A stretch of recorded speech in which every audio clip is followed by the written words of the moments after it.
Hello students, welcome to global online. This is Ankita Sood. Chhattisgarh SET paper one के final preparation के लिए higher education system unit का एक most important topic मैं आपके लिए लेकर आई हूँ, जिसका नाम है NEP 2020। इस टॉपिक को हम MCQs और PYQs के साथ आज के वीडियो में डिस्कस करने वाले हैं। गारंटीड क्वेश्चंस हैं जो कि एज इट इज एग्जामिनेशन में पूछे जा सकते हैं। इसीलिए स्टूडेंट्स, हर एक क्वेश्चन को हम डिटेल में डिस्कस करेंगे ताकि आप सभी स्टूडेंट्स इजीली एग्जाम में करेक्ट आंसर्स को आइडेंटिफाई कर सकें। पेपर वन के फाइनल प्रिपरेशन के लिए क्विक रिवीजन सीरीज में लेकर आई हूँ, जिसमें स्टूडेंट्स आपको यूनिट वाइज एमसीक्यूज मिलेंगे। अभी तक कोई भी अगर एक ऐसी यूनिट है जिसका आपने रिवीजन नहीं किया है या फिर प्रिपरेशन करने का समय नहीं मिल पाया है, तो आप इन एमसीक्यूज के जरिए उस यूनिट को बहुत अच्छे से पढ़ सकते हो। इसमें आपको अपडेटेड एमसीक्यूज के साथ साथ मोस्ट रिपीटेड पीवाईक्यूज भी मिलेंगे, जिसमें आपके छत्तीसगढ़ सेट एग्जामिनेशन के अलावा बाकी के स्टेट्स के पीवाईक्यूज को भी इंक्लूड किया गया है। साथ ही यूजीसी नेट के पीवाईक्यूज भी हैं जो कि एज इट इज पेपर में जरूर पूछे जा सकते हैं। गारंटेड क्वेश्चंस हैं, 50 में से 35 प्लस क्वेश्चंस हम एज इट इज इसी सीरीज में से एग्जामिनेशन में एक्सपेक्ट करते हैं। तो आप सभी स्टूडेंट्स इसको ज्वाइन करने के लिए गिवन व्हाट्सएप नंबर्स पर इजीली कांटेक्ट कर सकते हो। फर्स्ट क्वेश्चन है, national education policy 2020 lays emphasise on what, यानी कि ये पॉलिसी किस चीज पर ज्यादा जोर डालती है। देखिए, 2020 में नेशनल एजुकेशन पॉलिसी बनाई गई थी, जिसका मेन काम यही था कि जितने भी स्टूडेंट्स हैं, चाहे वो एलिमेंट्री लेवल के बच्चे हैं, चाहे वो हायर एजुकेशन के स्टूडेंट्स हैं, सभी को एक अच्छी एजुकेशन दी जाए और कैसे हमारे इंडिया में एक एजुकेशन लेवल को एक लेवल अप ले जाया जाए, ये सब चीजें हमें एनईपी 2020 में बताई गई हैं। ऑप्शंस हैं, लर्निंग फॉर एग्जाम्स, क्या ये पॉलिसी बच्चों को बोलती है कि सिर्फ एग्जाम क्वालिफाई करने के लिए पढ़िए? नहीं। रोट लर्निंग, यानी कि रट्टा मारना सिखाती है। अब देखो, सरकार कोई ऐसी पॉलिसी तो नहीं बनाएगी ना जो बच्चों को रट्टा मारना सिखा रही हो, तो ये भी गलत है। प्रैक्टिस एंड ड्रिल, यानी कि बच्चों को अभ्यास करवाना, और ड्रिल का मतलब यहाँ पर है कि जबरदस्ती रट्टा मारकर बच्चों के दिमाग में किसी बात को सेट कर देना, तो ये भी एक गलत ऑप्शन है। लास्ट ऑप्शन है हमारे पास कंसेप्चुअल अंडरस्टैंडिंग, यानी कि जो भी कॉन्सेप्ट, जो भी टॉपिक या जिस भी फील्ड में स्टूडेंट कुछ पढ़ रहा है, उस चीज की उनको अच्छे से समझ होनी चाहिए। रट्टा नहीं मारना है, अच्छे से समझ होनी चाहिए कि जो हम पढ़ रहे हैं इसका क्या फायदा है, कहाँ, कब और कैसे इस चीज को इस्तेमाल किया जा सकता है। तो ये सब हमें नेशनल एजुकेशन पॉलिसी 2020 सिखाता है।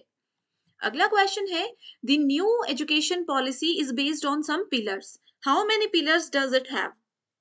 देखिए, इसमें कुछ स्तंभ होते हैं जिन स्तंभों के आधार पर ये कार्य करता है। एनईपी 2020 में टोटल होते हैं कितने स्तंभ? 5 स्तंभ, जिसके नाम भी एग्जामिनेशन में पूछे जाते हैं। ठीक है, सबसे पहला इसका पिलर है एसएस। एसएस का मतलब होता है कि कोई भी बच्चा, चाहे आप किसी भी कास्ट से हो, किसी भी लोकेशन से हो, किसी भी जेंडर से हो, आप यहाँ पर बराबर लेवल का आपको अधिकार है। इजीली आप कहीं पर भी बैठ करके एनईपी 2020 से कोर्सेज का बेनिफिट उठा सकते हो, या फिर इसमें जो भी एलिमेंट्री एजुकेशन सर्विसेज दी जाती हैं उसका भी फायदा उठा सकते हो।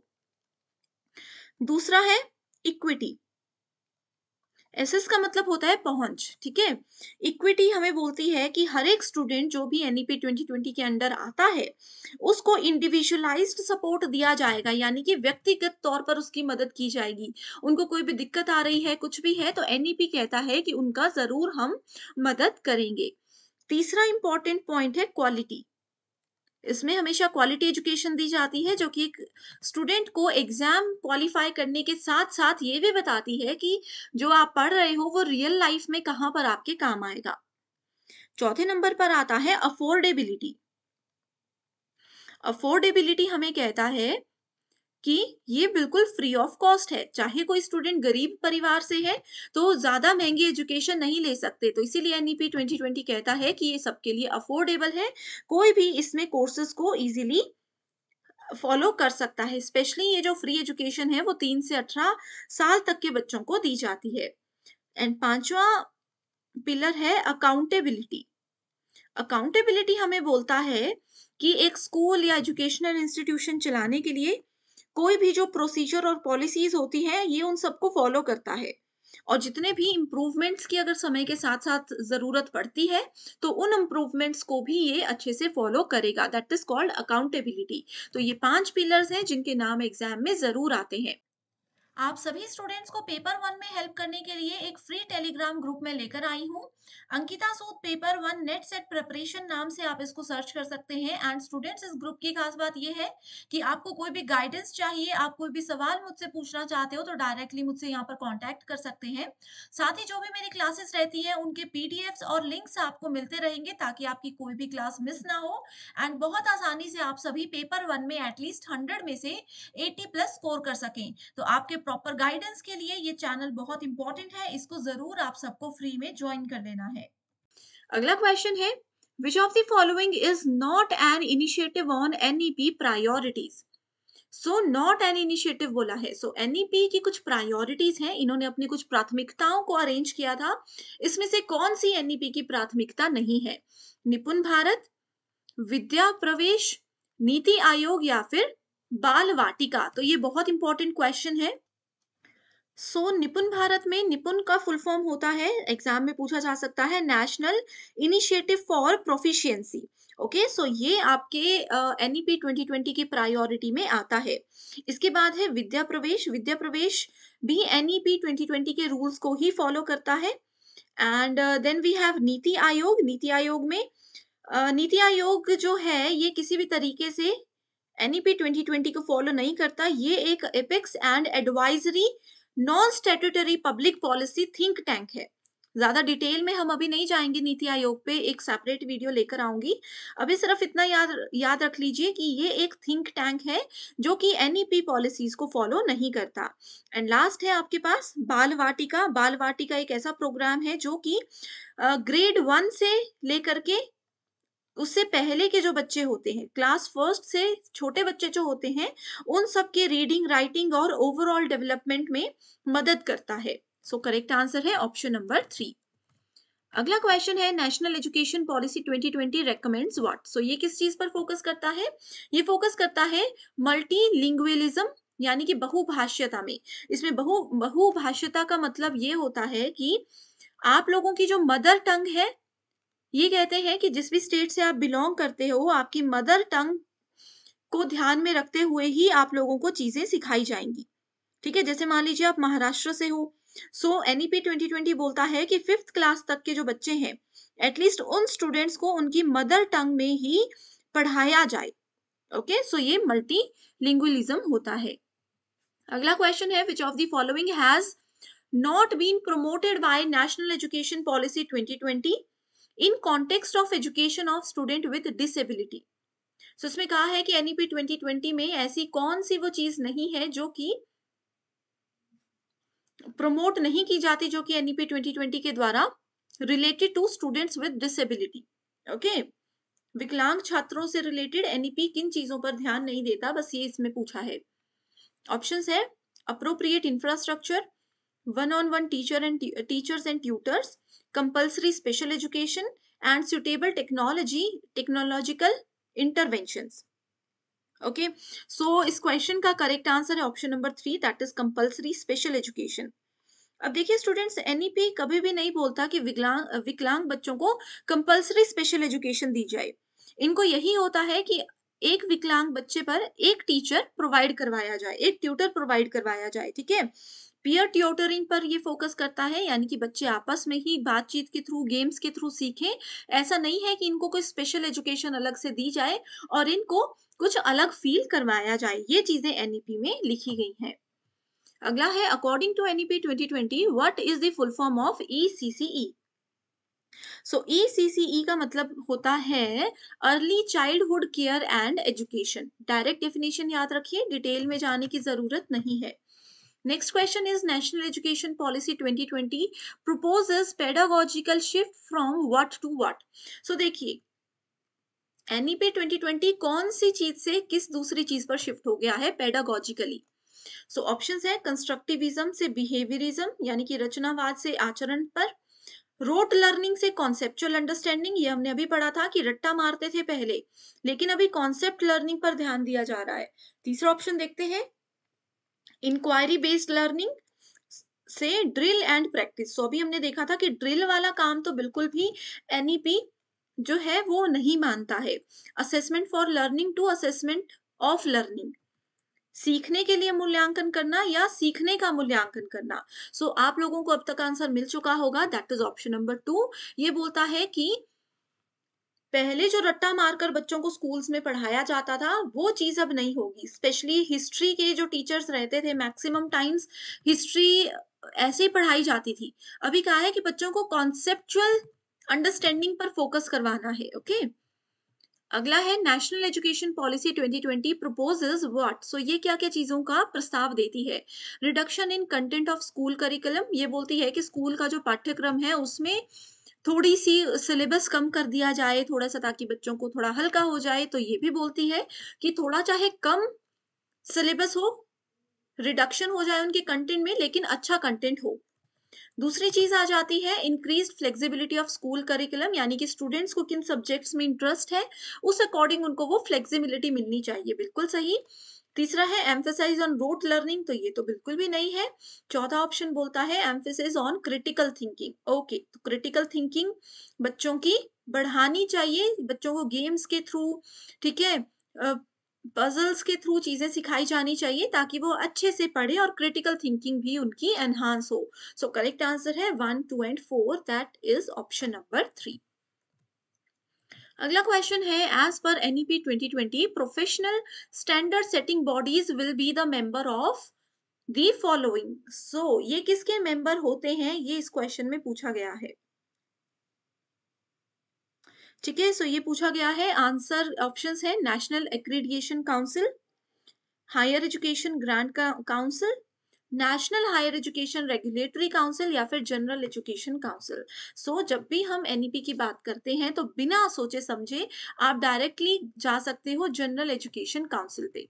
बस ये चीज आपको याद रख लेनी है, ठीक है। इसमें क्या है, देखिए बोला है प्रोफेशनल स्टैंडर्ड सेटिंग बॉडीज, ठीक है, यानी कि एनईपी 2020 बोलता है कि स्टूडेंट्स के करिकुलम, उनकी चीजों पर ध्यान देने के साथ साथ हमें टीचर्स पर भी ध्यान देना है, कि टीचर में भी एक क्वालिटी होनी चाहिए कि कैसे वो बच्चों को समझा रहे हैं, कैसे वो हर चीज को एग्जाम्पल्स के साथ समझा रहे हैं। So professional standard setting bodies जो है, ठीक है, that will be the member of which council. So ये होते हैं जनरल एजुकेशन काउंसिल के मेंबर। ये एक नई काउंसिल है जो कि एनईपी 2020 के साथ ही बनाई गई है, इसके अलावा इसमें कुछ भी नया नहीं है। अगला क्वेश्चन है primary classes class 1 to 5 will consist of which of the following stages according to NEP 2020? 5 plus 3 plus 3 plus 4, इस वाली पॉलिसी को NEP 2020 फॉलो करता है, जिसमें कि हमारे पूरे एजुकेशन सिस्टम को, अपने जितने भी साल होते हैं +2 तक, उनको डिवाइड कर दिया गया है इस फील्ड में, ठीक है। ओके, सो यहाँ पर इस क्वेश्चन में डायरेक्ट पूछा गया है आप लोगों से कि बताइए क्लास 1 से लेकर 4 जो है वो कौन से स्टेज में आता है। तो ये आपका प्रेपरेटरी, मिडल या फाउंडेशनल स्टेज आता है। तो देखिए, उससे पहले मैं आपको एक ही चीज क्लियर कर देती हूँ, वैसे तो ऑलरेडी हमने पढ़ रखा है कि 5 प्लस 3 प्लस 3 प्लस 4 क्या होता है, इसका क्या मतलब होता है। वो अगर कॉन्सेप्ट क्लियर हो जाएगा तो ये वाले स्टेजेस को भी आप अच्छे से समझ जाओगे। इसमें जो 5 है, इसका मतलब है कि जो स्टूडेंट्स हैं उनके फाउंडेशन स्टेज को यहाँ पर बिल्ड करना है अच्छे से, ओके। इसके बाद जो 3 बोलता है, 3 का मतलब है कि प्रेपरेटरी स्टेज है ये। नेक्स्ट इज 3, ये ईयर्स हैं, 5 साल, 3 साल, 3 साल और 4 साल, ठीक है। ऑलरेडी डिटेल्ड वीडियो है, यहाँ पर बस मैं आपको फटाफट से बता रही हूँ। अगला जो 3 ईयर है वो है आप लोगों का मिडल स्टेज, और बाकी का जो 4 है वो है आप लोगों का सेकेंडरी स्टेज। सो इस अकॉर्डिंग एनईपी 2020 के हिसाब से हर एक चीज को डिवाइड किया गया है, ओके। सो इसमें कहा है, हमसे पूछा है क्लास 1 से लेकर के 4। सो क्लास 1 से लेकर के 4 तक होता है आपका preparatory and foundational stage, preparatory and foundational stage, okay. So इस तरह से स्टूडेंट्स, ऑलरेडी डिटेल्ड वीडियो है जिसका लिंक आपको डिस्क्रिप्शन में मिल जाएगा, उसको अच्छे से जरूर फॉलो कीजिए। जो भी कॉन्सेप्ट्स यहाँ पर आपने अभी नहीं पढ़े हैं, क्योंकि ये क्विक रिविजन वीडियो है, इसलिए मैं फटाफट से आगे बढ़ती गई। The new education policy is based on some pillars. How many pillars does NEP 2020 have? So new education policy 2020 में लागू की गई थी, इसलिए इसका नाम NEP 2020 है। ये कुछ स्तंभों के ऊपर काम करता है एंड इसमें पूछा है कि उसके कितने स्तंभ हैं। ऑप्शंस है 5, 4, 3 एंड 8। सो करेक्ट आंसर है option number 1, that is total 5 pillars होते हैं एंड उन 5 पिलर्स के क्या नाम है ये भी एग्जाम में पूछा जाता है। सो आप देख सकते हो सबसे पहला पिलर है एक्सेस, यानी कि आप जितने भी बच्चे हैं, जितने भी स्टूडेंट्स हैं हमारी कंट्री में, वो चाहे फिर किसी भी कास्ट के हैं, किसी भी लोकेशन के हैं, किसी भी जेंडर के हैं, किसी भी स्कूल में पढ़ते हैं, सभी को बराबर एलिमेंट्री एजुकेशन दी जाएगी। क्वालिटी एजुकेशन का एक्सेस यानी कि उनकी पहुंच सब तक रहेगी। ओके, एक अच्छी एजुकेशन की पहुंच बच्चों तक पहुंचाना, ये सबसे पहला पिलर है। दूसरा पिलर है इक्विटी। इक्विटी का मतलब हम बोल सकते हैं सिंपल भाषा में फेयरनेस, यानी कि आप चाहे किसी भी जाति प्रजाति के बच्चे हैं, आप किसी भी स्कूल में पढ़ रहे हैं, हर एक स्टूडेंट के लिए फेयर डिसीजंस यहाँ पर लिए जाएंगे। एक अच्छी एजुकेशन फेयरली सबको दी जाएगी, सबको इक्वल अधिकार यहाँ पर दिए जाते हैं। नेक्स्ट है क्वालिटी। सो क्वालिटी एजुकेशन देने के लिए ही नेशनल एजुकेशन पॉलिसी को बनाया गया है एंड ये पूरा ध्यान रखते हैं कि हर स्टूडेंट को एक क्वालिटी एजुकेशन मिले ताकि वो फ्यूचर में भी कुछ अच्छा कर सके। Next is affordability. अफोर्डेबिलिटी का मतलब है कि पहले कहा जाता था कि एजुकेशन बहुत महंगी है, बट NEP 2020 ये कहता है कि एटलीस्ट 3 से 18 साल तक के बच्चों के लिए फ्री और कंपलसरी एजुकेशन दी जाए ताकि हर बच्चा इस देश में पढ़ा लिखा हो। अकाउंटेबिलिटी का मतलब है कि एजुकेशन को बेहतर बनाने के लिए जो भी पॉलिसीज प्रोसीजर्स फॉलो किए जाते हैं उनको स्ट्रिक्टली ध्यान में रखा जाएगा और उस पर काम किया जाएगा। तो ये है NEP के 5 important pillars. In adopting a 5+3+3+4 model for school education starting at age of 3. So देखिए NEP 2020 ने एजुकेशन का एक नया मॉडल इंट्रोड्यूस किया था जिसका नाम था 5+3+3+4। इसमें बोला है कि बच्चों की स्कूल एजुकेशन 3 साल की उम्र से शुरू हो जाती है। आगे कहा गया है the policy recognises the primacy of formative years from ages of 4 to 9 in shaping the child's future. साथ ही यहाँ पर ये बोला है कि ये पॉलिसी इस चीज पर ध्यान देती है कि बच्चों की जो फॉर्मेटिव ईयर्स की एज है, मतलब बच्चों का फ्यूचर बनाना, क्या वो सीखेंगे, क्या वो आगे करेंगे, उसके लिए 4 से लेकर के 9 साल की उम्र सबसे सही होती है। अब देखो, अगर इस क्वेश्चन को अच्छे से देखोगे आप तो इसी में इसका आंसर लिखा है। वो कैसे? आप लोगों को सबसे पहले ये पता होना चाहिए कि 5+3+3+4 जो मॉडल है वो क्या है। तो 5 इयर्स इसमें फाउंडेशनल स्टेज होते हैं जिसमें 3 साल से लेकर के 8 साल के बच्चों को इंक्लूड किया जाता है।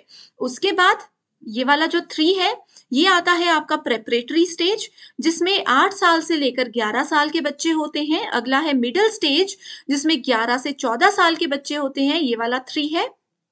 और लास्ट है सेकेंडरी स्टेज, ये 4 इयर्स का इसमें टेन्योर रहता है जिसमें कि 14 से लेकर 18 साल के बच्चे होते हैं। तो यहाँ पर हमने लिखा है कि एज ऑफ 3 यानी कि 3 साल से स्कूल एजुकेशन शुरू होती है, यहाँ पर हम बोल रहे हैं कि 4 से होती है, तो यही गलत है इस स्टेटमेंट में। तो इसलिए ये वाला जो क्वेश्चन है वो बिल्कुल फॉल्स है, क्योंकि फॉर्मेटिव ईयर्स जो होते हैं वो 3 से 8 साल के बीच में होते हैं जिसमें एक चाइल्ड का फ्यूचर हम शेप कर सकते हैं, उसको डेवलप कर सकते हैं। सो सही आंसर है ऑप्शन नंबर 2। यहाँ पर अगर 3 to 8 लिखा होता तो ये क्वेश्चन सही था। Next is according to National Education Policy 2020, assessment of learners include. So देखिए, मूल्यांकन हमने टीचिंग एप्टीट्यूड में पढ़ा है कि स्टूडेंट्स का मूल्यांकन करना बहुत जरूरी होता है। तो किन किन बेसिस पर, किन किन चीजों को ध्यान रखते हुए NEP कहता है कि स्टूडेंट्स का मूल्यांकन हमें करना चाहिए। ऑप्शंस है कॉग्निटिव, मैंने आपको बताया है कॉग्निटिव का मतलब होता है मेंटल एबिलिटीज। ठीक है, किसी की मेंटल एबिलिटीज, वो सोशली कैसे हैं, बाहर कैसे हैं, लोगों से कैसे मिलते हैं, स्पिरिचुअल डोमेन यानी कि धर्म से कितना जुड़े हैं। तो इन बेसिस पे आप क्या किसी बच्चे का असेसमेंट कर सकते हो? नहीं कर सकते हो। ठीक है, दूसरा है physical and psychological domains. So psychological domains तो इंपॉर्टेंट होते हैं, बट फिजिकल डोमेन्स ही हम ये नहीं जान सकते एग्जैक्टली कि बच्चा किस लेवल पर नॉलेज गेन कर सकता है। नेक्स्ट है cognitive and physical domain. So cognitive domain mental health तो किसी की भी जरूरी होती है, बट फिजिकल डोमेन को यहाँ पर इतना इंपॉर्टेंस नहीं दिया जाता, तो ये क्वेश्चन भी गलत है। लास्ट ऑप्शन है cognitive, affective and psychomotor domain. तो ये तीनों डोमेन कहाँ है? ये तीनों डोमेन हमने ब्लूम्स टेक्सोनॉमी में पढ़े हैं, ब्लूम के वर्गीकरण में पढ़े हैं। ब्लूम ने कहा था कि किसी भी व्यक्ति का संज्ञानात्मक, भावनात्मक और मनोप्रेरणा क्षेत्र जानना बहुत जरूरी है उनकी असेसमेंट के लिए, उनका लेवल जानने के लिए। तो सही आंसर है यहाँ पर ऑप्शन नंबर 4। नेक्स्ट क्वेश्चन है NEP 2020 is there for the realisation of the goal of. So कौन से लक्ष्य की प्राप्ति के लिए एनईपी 2020 को इंट्रोड्यूस किया गया था? Skill India mission, Beti Bachao Beti Padhao, बिल्कुल भी नहीं, क्योंकि एजुकेशन से जुड़ा हुआ नहीं है इतना ज्यादा, एनईपी से जुड़ा हुआ नहीं है। मतलब education for all ages mission, इस नाम का कोई मिशन है ही नहीं। ठीक है, सो ये वाला ऑप्शन भी गलत है, ये भी गलत है, तो सही आंसर आ गया option number 1, skill India mission. NEP 2020 यही कहता है कि इंडिया में जितने भी बच्चे हैं, जितने भी लोग हैं, वो स्किल्ड होने चाहिए। कौशल भारत मिशन एनईपी के साथ जुड़ा हुआ है। Next is which of the following type of courses have been emphasized to be introduced as per NEP 2020? तो कौन से कोर्सेज को यहाँ पर NEP 2020 के अंदर इंट्रोड्यूस किया गया था? मूक नहीं, क्योंकि ये स्वयं से जुड़ा हुआ है। नेक्स्ट है value based courses, current affairs courses या फिर एबिलिटी एनहांसमेंट कोर्सेज। तो एक यहाँ पर स्टूडेंट्स, पहले मैं आपको एक होमवर्क क्वेश्चन देना चाहती हूँ, वो ये है कि बताइए मूक की फुल फॉर्म क्या है? एग्जाम में बहुत बार आती है। ठीक है, एंड अगर आपको ये सेशन भी पसंद आ रहे हैं तो मुझे कमेंट करके बताते रहिए, ताकि मैं इसी तरीके से आपके लिए टॉपिक वाइज इंपॉर्टेंट क्वेश्चंस लाती रहूं। इसका करेक्ट आंसर है वैल्यू बेस्ड कोर्सेज। क्यों? क्योंकि देखिए वैल्यू बेस्ड कोर्सेज एनईपी में इसलिए इंट्रोड्यूस किया गया है क्योंकि ये बोलता है कि एक तो ये स्टूडेंट सेंटर्ड अप्रोच है, यानी कि स्टूडेंट किस लेवल पर पढ़ना चाहते हैं, कैसे पढ़ना चाहते हैं, किस तरीके से उनको पढ़ना अच्छा लगता है, जल्दी समझ आता है, वो सब चीजें स्टूडेंट्स डिसाइड कर सकते हैं एनईपी के जरिए। मल्टी डिसिप्लिनरी का मतलब है कि मल्टीपल फॉर्मेटिंग में यहाँ पर काम किया जाता है। Okay, so value based courses है कि ऐसे नहीं रट्टा मारकर बच्चों को पढ़ाया जा रहा है, यहाँ पर सपोर्टिव एंड इंक्लूसिव एनवायरनमेंट बनाया गया है ताकि बच्चे अच्छे से पढ़ें, उनकी एजुकेशन के साथ साथ उनकी अपनी भी डेवलपमेंट हो सके। नेक्स्ट है according to NEP 2020 what is the full form of ECCE? बहुत इंपॉर्टेंट क्वेश्चन है, बहुत ज्यादा इंपॉर्टेंट है। सो ईसीसीई की फुल फॉर्म है early childhood care and education. ECCE हमें यही बोलता है कि जितना जल्दी आप एक बच्चे की केयर और उनकी एजुकेशन पर ध्यान देने लग जाओगे, उतना ज्यादा उनकी मेंटल डेवलपमेंट के चांसेस बढ़ जाते हैं, उतना ज्यादा एक बच्चे का कॉग्निटिव डेवलपमेंट होता है। ओके, सो यहाँ पर इसीलिए एनईपी ने यही early childhood care and education को ध्यान में रखते हुए ही 3 to 6 ईयर्स जो है वो प्राइमरी बेसिस पर एजुकेशन शुरू करने के लिए कहा है। Next question, as per NEP 2020, which of the following is correct about continuous professional development of school teacher? So एक स्कूल टीचर की प्रोफेशनली डेवलपमेंट होना कंटिन्यू रहना चाहिए। ऐसा नहीं है कि आपने एक बार पढ़ाई कर ली, बीएड कर लिया, ये वो कोई भी कोर्स कर लिया, एग्जाम क्वालिफाई कर लिया और हो गया। एनईपी 2020 बोलता है कि एज अ टीचर आपको अपनी प्रोफेशनल डेवलपमेंट के लिए लगातार पढ़ाई करते रहनी चाहिए। तो उसके अंडर एक पॉलिसी बनाई गई है जो कहती है कि every school teacher requires minimum 50 hours of continuous professional development per year, कि हर स्कूल में जो भी टीचर है मिनिमम उनको अपनी प्रोफेशनल ग्रोथ, प्रोफेशनल डेवलपमेंट के लिए साल में 50 आवर्स यानी कि 50 घंटे का एक कोर्स करने की जरूरत है, एक प्रोफेशनल डेवलपमेंट का सेशन लेने की जरूरत होती है। ठीक है, तो ये 50 आवर्स आपको याद रखने हैं, एंड ये सिर्फ स्कूल टीचर्स के लिए ही है। ठीक है, ये कैसे हो सकता है? टीचर्स को वर्कशॉप्स में भेजा जाता है, कॉन्फ्रेंसेस में, ऑनलाइन कोर्सेज उनको दिए जाते हैं, ताकि उनकी प्रोफेशनल डेवलपमेंट होती रहे कि लेटेस्ट क्या चल रहा है, क्या-क्या एजुकेशन में इम्प्रूवमेंट हो रही है, ये सब एक टीचर को भी पता लगता रहे, तभी वो एक बच्चे को, एक क्लास को अच्छे से पढ़ा पाएँगे, अगर टीचर अपने आप भी अपडेटेड रहेंगे। तो ये बहुत ज़्यादा ज़रूरी है। Next is select pedagogical practices to enhance experimental learning in EVS according to NEP 2020. So NEP 2020 के हिसाब से EVS के क्या-क्या कॉन्सेप्ट्स है ये हमने पढ़े थे ऑलरेडी। स्टूडेंट्स ये NEP 2020 के क्वेश्चंस का पार्ट 2 है। पार्ट 1 अगर अभी तक आपने नहीं देखा है तो मुझे एक बार कमेंट कर दीजिए, मैं वहीं पर आपके साथ पार्ट 1 का लिंक शेयर कर दूंगी। तो ये बोलता है कि फोकसिंग ऑन की concept of EVS, NEP EVS के की कॉन्सेप्ट्स पर फोकस करता है। Integrating of arts in pedagogy of EVS and integration of story telling in teaching of EVS. So correct answer है बी एंड सी बोथ। ठीक है, EVS के की कॉन्सेप्ट्स पर ये फोकस नहीं करता है। नेक्स्ट है what is the key emphasis on the NEP 2020 regarding pedagogical structure for early childhood education. So early childhood education वही है 3 से 6 साल वाला कॉन्सेप्ट। देखिए हर क्वेश्चन में वही आ रहा है। तो इसमें कहा है कि NEP 2020 किसी के पेडागोजिकल स्ट्रक्चर से रिलेटेड किन किन चीजों पर ध्यान देता है, उसका मुख्य जोर किन चीजों पर है। करेक्ट आंसर है play based and activity based learning approaches. NEP 2020 के हिसाब से और जनरली भी अगर हम देखें तो जितना ज्यादा एक 3 साल से 6 साल का बच्चा गेम्स के थ्रू, खेलते खेलते या फिर देख कर किसी चीज को समझता है, उतना ज्यादा वो लिख कर या पढ़ कर नहीं समझ पाते हैं। अब आप लोगों ने देखा होगा, आप अपने ही स्कूल में देख लीजिए, कई बच्चे सरकारी स्कूल से भी पढ़े होंगे, कई प्राइवेट स्कूल से भी पढ़े होंगे। तो गवर्नमेंट स्कूल्स में भी अभी लगभग जो आंगनबाड़ी और फर्स्ट सेकंड क्लास तक के बच्चे हैं, उन लोगों को एक्टिविटीज के थ्रू सिखाया जाता है। उनको 1 2 3 4 रट्टा नहीं मारा जाता जैसे हमें सिखाया जाता था। उनको वो गेम्स के थ्रू सिखाया जाता है। सिंबल्स उनको प्लास्टिक के या बड़े-बड़े से खिलौने दिए होते हैं, उसके थ्रू सिखाया जाता है। तो यही बोला गया है कि अर्ली चाइल्डहुड एजुकेशन के लिए क्या जरूरी है। नेक्स्ट क्वेश्चन इज स्टेटमेंट 1 बोलती है NEP 2020 states universities from among top 100 in the world will be able to set up campuses in India. तो NEP 2020 ने अभी रिसेंटली ये बोला है कि टॉप 100 यूनिवर्सिटीज जो भी हैं पूरे वर्ल्ड में, वो इंडिया में अपने कैंपसेस सेटअप कर सकती हैं। इस चीज की परमिशन उनको दी गई है। स्टेटमेंट 2 बोलती है NEP proposes the extension of right to education to all children up to the age of 18। तो इसमें ये देखिए ये वाला स्टेटमेंट सही है। और दूसरी स्टेटमेंट भी बोला है कि हर एक बच्चे को शिक्षा का पूरा अधिकार है और 18 साल तक के बच्चे को जरूर एजुकेशन लेनी चाहिए। ये हमने क्वेश्चन नंबर 1 में ही पढ़ा था।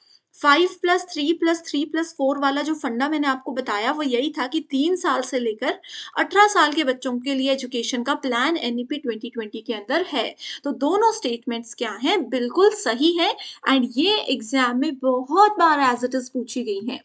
Okay, so I hope students ये सेशन आपको जरूर पसंद आया है। नेक्स्ट किसी पर्टिकुलर टॉपिक पे आप MCQs चाहते हो तो मुझे कमेंट करके जरूर बता दीजिए, मैं आपकी जरूर हेल्प करूंगी। So thank you so much everyone and I wish you all the very best.